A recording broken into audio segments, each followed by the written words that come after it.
Okay, Angel, let's start chapter number 4 of SST, major landforms.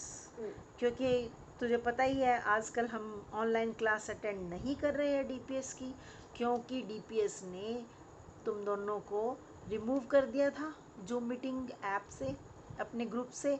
और फिर मुझे गुस्सा आ गया, क्योंकि अगर करना भी था ना रिमूव, तो एटलीस्ट मुझे एक बार इन्फॉर्म तो करना चाहिए था ना डीपीएस वालों को, क्लास इंचार्ज को। उन्होंने बिना कहे ही रिमूव कर दिया।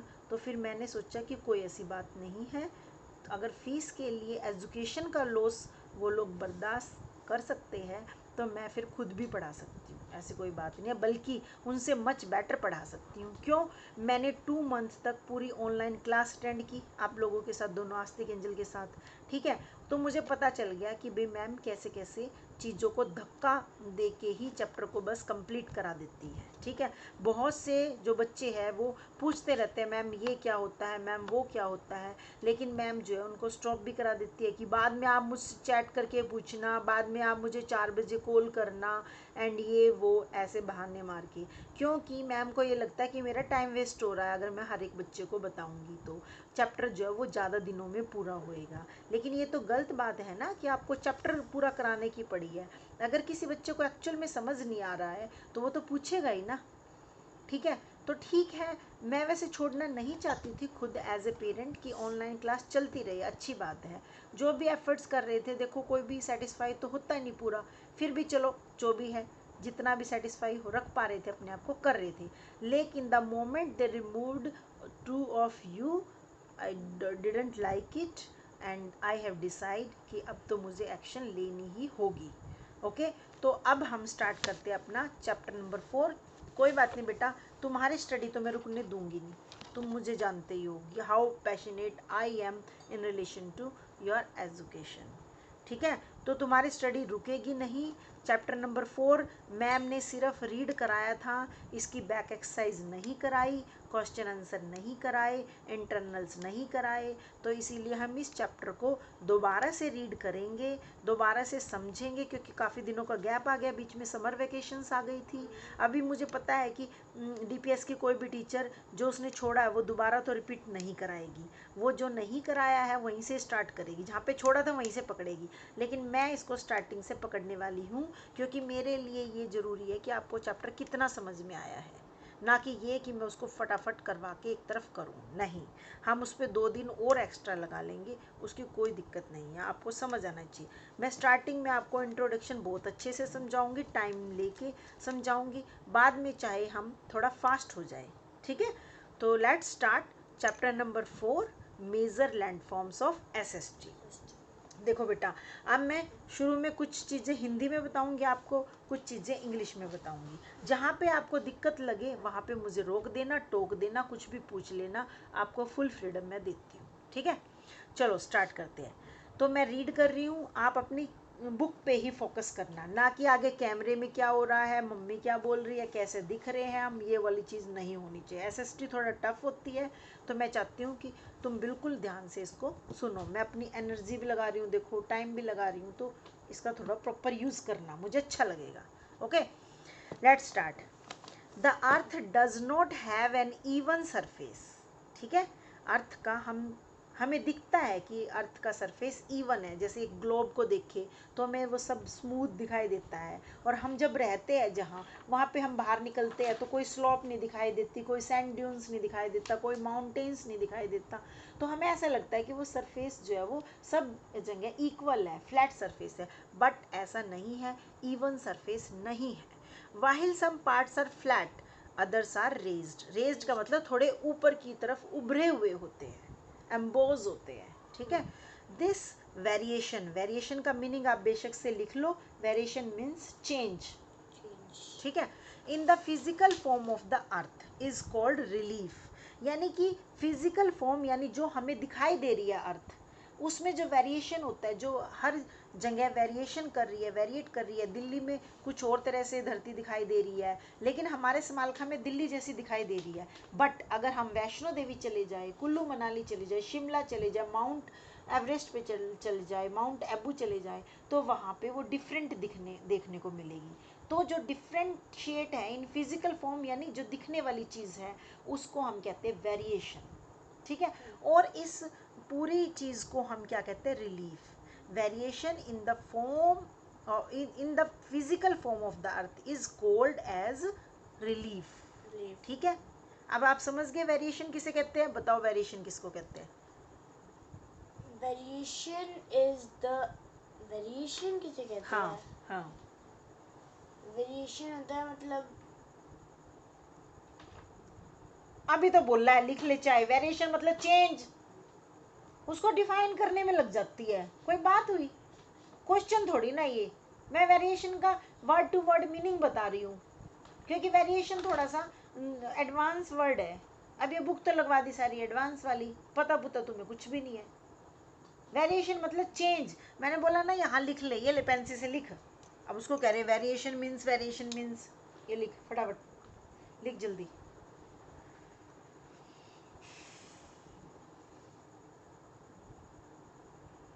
क्या हुआ इस जनरेशन, ठीक है। अब इसको पकड़ के रखना, उड़ने क्यों दे रही है बार बार, पकड़ के रख इसको, ऐसे उड़ता रहेगा तो फायदा क्या, इधर फोकस कर पाएगी, ठीक है। तो अब variation in the physical form the earth is called relief, हम इसको एक नाम से पुकारते हैं, उसका नाम है रिलीफ, ठीक है। जो भी चेंज होता है अर्थ के सरफेस में उसको हम रिलीफ नाम से पुकारते हैं। Landforms are the relief features of the earth, landforms are the relief feature of the earth, यानी लैंड फॉर्म्स, जो लैंड फॉर्म्स हो रही है, कोई ऊपर जा रही है, कोई ऐसे जा रही है, कोई वैसे जा रही है, कोई हल्का सा ऊपर उठ रही है, कोई बहुत ऊपर उठ रही है, यानी फॉर्म्स, डिफरेंट टाइप्स, जो टाइप्स है लैंड के, उसको हम क्या कहते हैं, रिलीफ फीचर्स कहते हैं, राहत भरे फीचर कहते हैं। अब ये रिलीफ फीचर्स क्यों कहते हैं वो हम आगे बताएंगे आपको, ठीक है। अब जैसे mountains, plateaus, plains, deserts and rivers are the main relief features of the earth. अब अर्थ जैसे जैसे जहाँ जहाँ दिखाई देती है उसको उसी अलग नाम से पुकारा जाता है। जहाँ पे पूरा लंबा ऊंचा स्लोप बन जाता है उसे माउंटेन कह देते हैं, जहाँ पे कम बनता है वो वहाँ पे प्लेट्यूज कह देते हैं, जहाँ फ्लैट होता है उसे प्लेन कह देते हैं। डेजर्ट उसे कहते हैं जहाँ पे फर्टाइल सॉइल नहीं होती, जो ग्रोइंग कैपेसिटी होती है सॉइल की वो बहुत कम होती है, उसे डेजर्ट्स कह देते हैं, जैसे कि हमारे राजस्थान साइड है।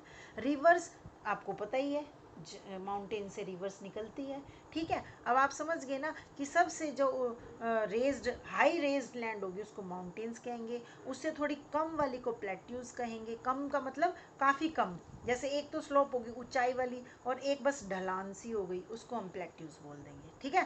क्लियर, अब आगे चलूँ, पक्का, चलो। Mountains, a mountain is a land form that rises high above its surrounding land.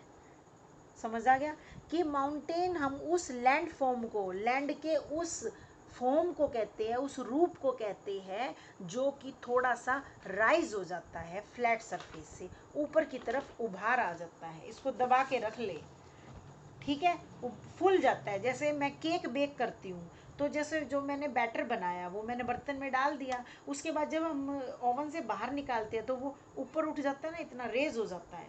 तो ऐसे ही फ्लैट सरफेस से कुछ भी रेज होके बनना जो है वो हमारे लैंड फॉर्म्स है, यानी दूसरा रूप है लैंड का, उसमें माउंटेन्स भी बनेंगे, प्लेट्यूज भी बनेंगे। प्लेट्यूज जो कम ऊंचा उठा और माउंटेन जो ज़्यादा ऊंचा उठा, ठीक है, क्लियर। अब it is made of rocks and earth, ये तो क्लियर है कि रॉक्स यानी पत्थर से और अर्थ यानी हमारा जो सरफेस एरिया है उससे मिलके बना होता है। जो माउंटेन्स, माउंटेन्स किन दो चीज़ों से मिलके बना होता है, रॉक्स और अर्थ, दो चीज़ों से मिलके। Usually mountains are more than 900 meters above the mean sea level. Mean sea level यानी कम से कम इतना सी लेवल तो होना ही चाहिए कि वो 900 मीटर से ऊपर हो, यानी 900 मीटर से जो जो नीचे होंगे ना हम उनको माउंटेन्स के नाम से नहीं पुकारेंगे, जो उससे ऊपर होंगे हम उनको माउंटेन के नाम से पुकारेंगे। Mountains vary in height, vary का मतलब यहाँ पे बहुत नहीं है, पेंसिल कहाँ गई, ये वेरी को अंडरलाइन करो, वी अभी स्पेलिंग पढ़ो, VARY है ना कि VERY। VERY का मतलब था बहुत, ठीक है, लेकिन VARY का वेरी का मतलब यहाँ पे फिर से हो जाएगा चेंज। क्योंकि ऊपर वेरिएशन आया ना, वेरिएशन को भी मैंने चेंज लिखवाया, तो वेरी से वेरिएशन बना है, जैसे कैरी से क्रिएशन बनता है, ठीक है, जो एक्ट से एक्टिविटी बनता जो है। वेरी है वो वेरिएशन की शॉर्ट फॉर्म है। नहीं नहीं, शॉर्ट फॉर्म नहीं, एडजेक्टिव टाइप है, अच्छा, ठीक है, एडजेक्टिव टाइप, कि भाई वेरी से वेरिएशन बन गया, एक्ट से एक्टिविटी बन गया, ठीक है, जस्ट लाइक दैट। तो मतलब दोनों का सेम होता है, ये सिर्फ एडजेक्टिव के तौर पे कि हम जहाँ पे इसको यूज़ कर रहे हैं तो वहाँ पे हमको एक स्टेबल फॉर्म यूज़ करनी पड़ती है, वो है। आगे चले, तो वेरी का मतलब चेंज, तो ये माउंटेन्स जो है वो हाइट में चेंज होते हैं, यानी अलग अलग होते हैं, अलग-अलग डिफरेंट होते हैं। टाइप्स के होते हैं, डिफरेंट टाइप्स और शेप के। They have steep slopes, steep होती है खड़े वाली, एकदम से यूं, ठीक है, एक जैसे आपका हर जगह हर स्कूल में लगा होता है ना, स्लोप वाले झूले लगे होते हैं, हाँ। तो कोई बच्चा तो ऐसा होता है धीरे धीरे नीचे आएगा, हाँ। और कोई बच्चा होता है जैसे उस पे बैठा धड़ाम से नीचे गिरा, तो उसको बोलते हैं स्टीप। स्टीप जो है वो डेंजरस होते हैं, खड़े वाले एकदम से ऊपर से नीचे गिर गए धड़ाम, तो उसको कहते हैं स्टीप। और जो स्मूथ होते हैं वो थोड़े से ढलान वाले ज़्यादा होते हैं, ठीक है, तो ये है। एंड राउंडेड, यानी ये शेप के नाम दिए हुए हैं आपको, कि स्टीप स्लोप्स होती है, राउंडेड होती है और कॉनिकल होती है, यानी कि तीन हो गए हमारे पास, स्टीप, राउंडेड और कॉनिकल। समझ आई? ये बार बार टी शर्ट को क्यों छेड़ रही है, छोड़ परे ना, क्वेश्चन समझ। A group of mountains join together is called a range और chain. A group of mountains यानी कि बहुत सारे माउंटेन्स हैं, 1 2 3 4 5, ठीक है, अब उनके आसपास थोड़ा गैप तो होगा ना, उस गैप को अगर हम जोड़ दें तो वो एक चेन बन जाती है ना, हाँ। तो हम उसको पूरी को एक चेन कह देते हैं, रेंज कह देते हैं। चेन कहो या रेंज, पर वर्ड दोनों याद रखने पड़ेंगे, कहीं जगह वो रेंज के नाम से बोलेंगे उसको, कहीं जगह चेन के नाम से, तो डोंट गेट कंफ्यूज्ड कि रेंज का मतलब क्या है, हमें तो चेन का ही पता था, ठीक है, तो चेन का मतलब रेंज और रेंज का मतलब चेन, कि जहाँ पे बहुत सारे माउंटेन्स आपको लगातार एक ही लाइन में दिखाई दे, चाहे वो आपस में जुड़े हुए ना हो, किसी भी तरीके से जुड़े हुए हो ना हो, कोई दिक्कत नहीं, लेकिन वो 5-6 इकट्ठे ही होते हैं, उसको बोलते हैं रेंज, ठीक है। उसके बाद 2 examples of mountain ranges are the Andes in South America and the Rockies in North America. ये तो सिंपल सी याद करने वाली लाइन है कि हमारी जो माउंटेन रेंज है वो कहाँ कहाँ देखने को मिलती है, एक तो साउथ अमेरिका में और एक नॉर्थ अमेरिका में। इट मीन्स जो हमारी जो ये है इंडिया है उसमें हमारे को दिखाई नहीं देती, क्योंकि इसने कहा 2 एग्जाम्पल्स ऑफ, यानी दिखाई देती होगी लेकिन इतनी ज़्यादा फेमस नहीं है जितनी ये है नॉर्थ अमेरिका और साउथ अमेरिका की, क्योंकि यहाँ पे एक तो एंडिस और एक रॉकीज, यहीं पे याद कर लो इसको, आगे चैप्टर के बारे में मत सोचो, आपको यहीं पे याद करना चाहिए कि 2 माउंटेन रेंज के एग्जाम्पल कौन से हैं, वो है एंडिस इन साउथ अमेरिका और Rockies in north north America. America. और रेंजेस का मतलब क्या है, जो कई सारे जो माउंटेन्स होते हैं वो एक साथ जब जुड़े होते हैं ना, जुड़े हो चाहे ना हो, लगातार एक लाइन में होते लगातार एक हैं, लाइन में होते हैं, उनको रेंजेस कहते हैं। एक ही तरफ एक ही लाइन में, जैसे एक लेफ्ट साइड होते हैं, एक राइट साइड होते हैं, जैसे हमारे स्कूल में बेंचेस होते हैं। हाँ, जो सारे लेफ्ट में होंगे तो उनको हम एक रेंज कह देंगे, चाहे वे जुड़े हुए हो चाहे ना जुड़े हो, उससे कोई फर्क नहीं पड़ता, ठीक है, लगातार दिखने को मिले, यानी उनके बीच में जो फ्लैट अर्थ है ना वो कम ही हो, मतलब वो बिखरे हुए ना हो, वो आसपास सेग्रीगेटेड हो, ठीक है। उसके बाद आगे इसने कहा है the lines of ranges from mountain belts which में extend for hundreds of kilometres. अगर मान लो हम ये जो हमने 5-6 माउंटेन्स की चेन ली थी, अगर हम कहे कि यार मैं उस पॉइंट से चला था और फिर मैं उस पॉइंट तक गया, मुझे सारे रास्ते अपनी गाड़ी से ना माउंटेन्स ही माउंटेन्स दिखाई दिए, और मैंने फिर देखा कि मैं जो है 100 किलोमीटर तक, में गाड़ी में दिखता है कि हम कितनी किलोमीटर तक चल के आ गए, तो मैंने देखा गाड़ी में कि मैं 100 किलोमीटर तक चल के आ गया, तो क्या 100 किलोमीटर तक के एरिया में माउंटेन्स है? यस, होते हैं 100 किलोमीटर तक माउंटेन्स होते हैं। और जब 100 किलोमीटर तक माउंटेन्स होते हैं तो फिर हम रेंज से काम नहीं चलाते, वो बड़ी हो जाती है चीज़ और भी, तो उसको एक नाम दे देते हैं बेल्ट। ठीक है, अब जैसे यहाँ बेल्ट लगाते हैं, पूरा ये एरिया कवर हो गया हमारी कमर का, तो ये बेल्ट होगी 100 किलोमीटर की। और अगर हम आगे आगे का एरिया करेंगे तो वो रेंज होगी। यानी अगर आपकी कोई पैंटी निक्कर है कोई, उसमें आगे आगे बेल्ट डली हुई है, पीछे नहीं डली हुई बेल्ट, तो उसे कहेंगे रेंज। और अगर सारी तरफ डली हुई है तो उसे कहेंगे बेल्ट। क्योंकि बेल्ट जो है वो 100 किलोमीटर में फैली हुई है, लेकिन जो रेंज है वो थोड़े से एरिए में फैली हुई है। इन द सेंस वो 5 to 6 इतने ही वो माउंटेन्स हैं। कितने भी माउंटेन्स हो, वो लेस देन 100 है। ठीक है, अगर वो 100 है तो बेल्ट बन गई, अगर लेस देन 100 है तो वो रेंज। Less than 100 mountains. हाँ, माउंटेन्स। ठीक है, अंडरस्टूड। आगे चले, चलो। अब the height and shape of mountains tell their age. ये तो अंडरस्टूड है कि उनकी हाइट कैसी होगी, उनकी शेप कैसी होगी, उससे हमें पता चल जाएगा कि उनकी एज क्या है। अब 2 टाइप्स के माउंटेन्स हो गए हमारे पास, एक तो यंग माउंटेन्स और एक ओल्ड। अब यहाँ पे ही याद कर लो पक्का इसको कि यंग माउंटेन्स जो है वो ज़्यादा हाई होते हैं और उनकी जो पीक है वो पॉइंटेड होती है। और जो ओल्ड होते हैं वो कम हाई होते हैं और उनकी जो पीक होती है वो राउंडेड होती है। ठीक है, कैसे पता याद रखोगे इस चीज़ को कि यंग वाले पॉइंटेड होते हैं और जो ओल्ड वाले होते हैं वो राउंडेड होते हैं? कैसे याद रखोगे, क्योंकि ये बहुत बार यूज़ होएगा चैप्टर के अंदर।